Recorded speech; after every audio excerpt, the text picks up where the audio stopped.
Hello everyone, this is Nighthawk here, and welcome to a new video idea that I thought I'd try. My Pokemon team if I was in the anime. For those of you who know me, I've loved Pokemon for a long time.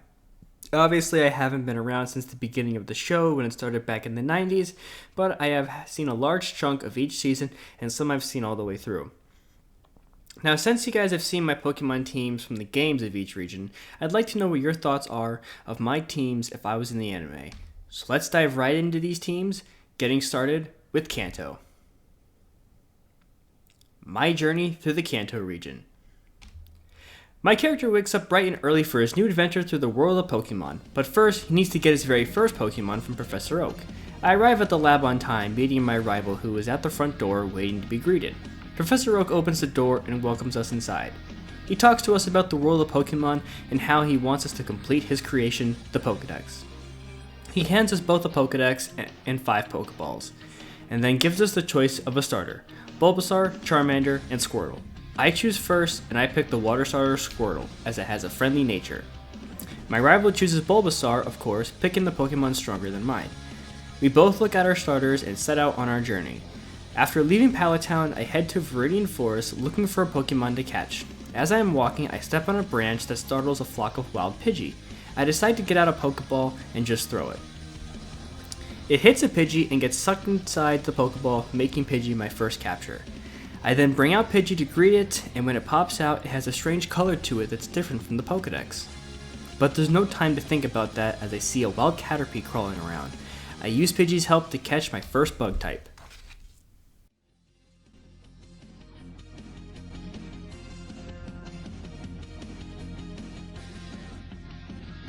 With this team of 3, I head to Pewter City where I take on Brock, my first gym leader and the rock gym leader of Kanto. Having the type advantage, Squirtle makes quick work of his rock types, winning the Boulder Badge. As I make my way to Cerulean City, I wanted to get to know my team in battle some more. I encountered wild Pokemon and battled other trainers. After winning a few battles, my Pidgey evolved into Pidgeotto, and Squirtle evolved into Wartortle. After arriving in Cerulean City, I head to the nearest Pokemon Center to heal up. I then remember I wanted to ask Professor Oak about my Pidgeotto. He said my Pidgeotto had a different color to it, making it a sort of shiny Pidgeotto. After my chat with Professor Oak, I head to the gym where I meet Misty and her water types. Not having a grass or electric type did make things pretty difficult, but with Butterfree, Sleep Powder, and Stun Spore, I was able to earn the Cascade Badge. As I make it to Vermilion City, I encounter a Sandshrew who I then add to my team.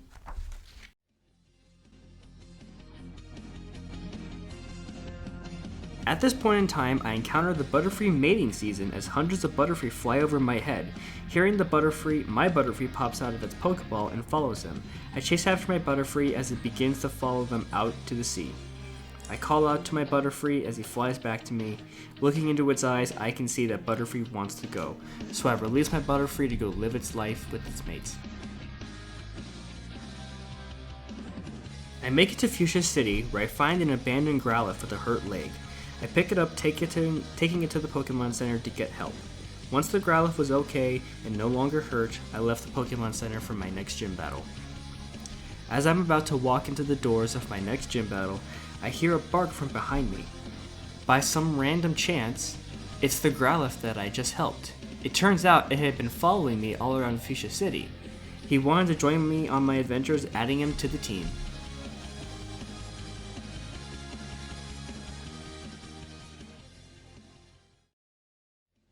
Going for badge 6, I get wiped out by Sabrina and her psychic types. Bummed out that I lost my first gym battle, I receive news of a tower with a scary ghost in it.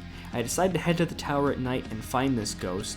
After walking around the tower for what felt like hours, I found the ghost and it was a Haunter.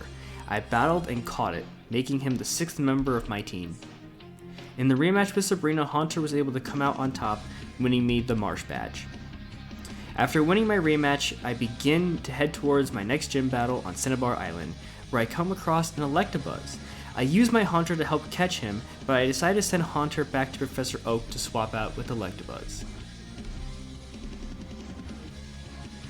During my battle with Blaine on Cinnabar Island, my Wartortle evolves into Blastoise, giving me the win. Before I leave, I asked Blaine about my Growlithe and what he thought of him. He said that my Growlithe was quite strong, but could get stronger, and he hands me a Firestone. I thank Blaine for the Firestone and head off back to Pallet Town, where I ask Professor Oak to swap out Growlithe with Haunter.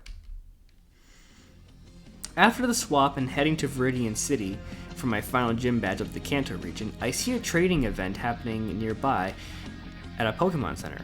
A fellow trainer asks me if I have any Pokemon that I'd like to trade.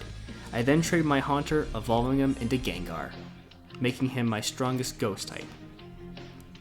With this new evolution, I battle Giovanni, getting me the Earth badge.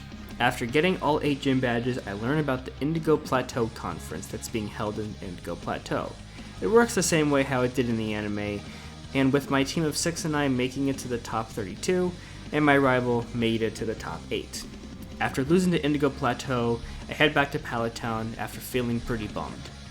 I realize that if I want to get stronger to battle in the Indigo Plateau again, I need to train up and battle some more Pokemon, train against other trainers, where I am soon informed by Professor Oak that if I want to get stronger, I should recommend heading to the Johto region. The Johto region is quite close to Kanto. In fact, it's actually it's actually connected to Kanto.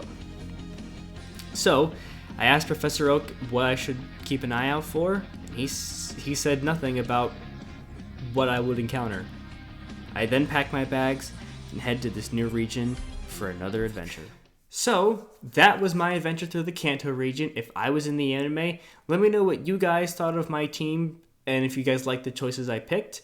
Let me know what you guys thought of what other things I could have changed.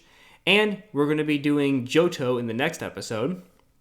Obviously, we're going to be going from Kanto to Galar, and then I'll wrap it up in one big video, merging all of them together. So, with that being said, if you guys like this video, leave a comment in the comment section down below. Let me know what you guys thought of this video. Remember to give this video a like. Remember to share this video with your friends and family, and I hope you guys have an amazing day.